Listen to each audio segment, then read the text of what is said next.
राजनीति में साथ और खिलाफ अपने अपने हितों के हिसाब से होता है। जब आम आदमी पार्टी बनी तब शायद ही किसी ने कल्पना की होगी कि कांग्रेस के साथ इसका चुनावी गठबंधन होगा। जाहिर है कि आम आदमी पार्टी कांग्रेस के खिलाफ ही खड़ी हुई थी। हालांकि आम आदमी पार्टी ने अपने बनने के कुछ महीने बाद ही कांग्रेस के समर्थन से दिल्ली में सरकार बनाई थी। कांग्रेस के साथ आपका रिश्ता बीजेपी के विस्तार से जुड़ा है। जैसे जैसे बीजेपी मजबूत होती गई, कांग्रेस और आपकी करीबी बढ़ती गई। अब बात ये होती है कि कांग्रेस और आम आदमी पार्टी के बीच गठबंधन किन किन राज्यों में होगा और कितनी सीटों पर होगा। हरियाणा में बीजेपी और कांग्रेस अपने उम्मीदवारों की कई लिस्ट जारी कर चुकी है। इसी कड़ी में अब आम आदमी पार्टी ने भी हरियाणा विधानसभा चुनाव के लिए उम्मीदवारों की पहली लिस्ट जारी की है। दरअसल ये लिस्ट ऐसे वक्त में जारी हुई है जब कांग्रेस और आम आदमी पार्टी के बीच गठबंधन की बातें बीते दिनों बढ़ी थी। मगर आपने 20 उम्मीदवारों की जो लिस्ट 9 सितंबर को जारी की है, उसमें से 12 सीटें ऐसी हैं जहां से कांग्रेस ने भी अपने उम्मीदवार उतारे हैं। इसके बाद से 10 सितंबर को पार्टी ने 9 उम्मीदवारों की दूसरी लिस्ट जारी की है। ऐसे में सवाल ये है कि इंडिया गठबंधन की दो सहयोगी पार्टियां कांग्रेस और आप क्या हरियाणा में एक दूसरे के खिलाफ हो जाएंगी? क्या हरियाणा में 10 साल से सत्ता में बैठी बीजेपी के खिलाफ पड़ने वाला वोट बढ़ सकता है? आपको बता दें कि हरियाणा में 20 उम्मीदवारों की लिस्ट जारी करने के सवाल पर आपके राज्यसभा सांसद संजय सिंह ने समाचार एजेंसी एएनआई से 9 सितंबर को बात की। संजय सिंह ने कहा कि 12 तारीख तक नामांकन होना है, समय कम बचा है। बीजेपी के 10 साल के कुशासन को हटाना हमारी प्राथमिकता है। 20 प्रत्याशियों की लिस्ट जारी हुई है। गठबंधन की अड़चनों के बारे में संजय सिंह ने कहा कि अब उसकी चर्चा करने का कोई मतलब नहीं है। आज 20 प्रत्याशियों की सूची आई है, जल्द और सूचियां आएंगी। हम आगे बढ़ रहे हैं, पहली लिस्ट जारी कर चुके हैं। हमने 15 दिन में 45 रैलियां की है।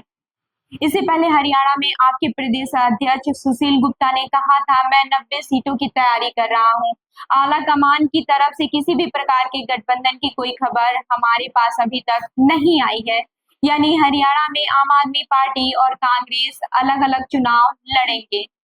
दरअसल हरियाणा विधानसभा में कुल 90 सीटें हैं। बीजेपी 2014 और 2019 में विधानसभा चुनाव जीतकर बीते 10 सालों में सत्ता में बनी हुई है।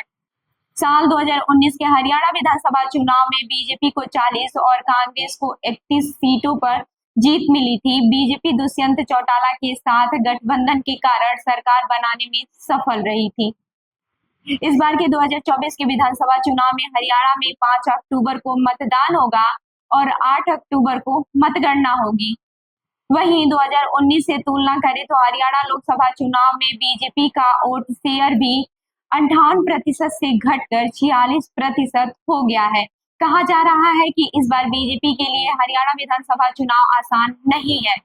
इसकी कई वजहें गिनाई जाती हैं। 10 साल से सत्ता में रहने के कारण बीजेपी के खिलाफ सत्ता विरोधी लहर बताई जा रही है। ये चुनाव किसान आंदोलन के बाद हो रहे हैं।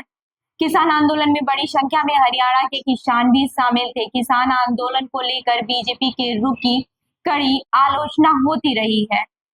हरियाणा से सेना में जाने वालों की संख्या अच्छी खासी रहती है। इस बार अग्निवीर योजना को मुद्दा बनाए जाने को लेकर कांग्रेस आक्रामक है।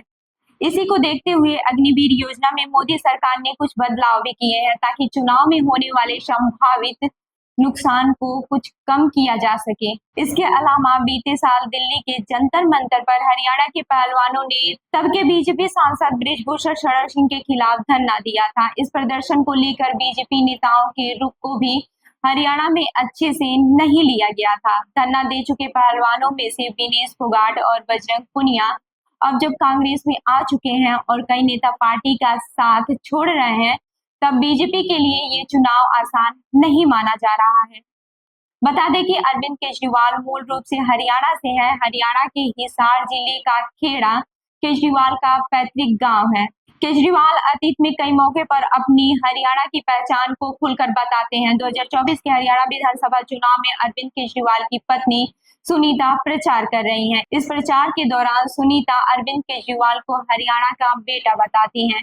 सुनीता ने हाल ही में एक चुनावी रैली में कहा, जो काम बड़ी बड़ी पार्टियां नहीं कर पाई वो काम आपके लाल ने कर दिया, आपके भाई ने कर दिया। आपके बेटे ने हरियाणा का नाम पूरे देश दुनिया में रोशन किया है।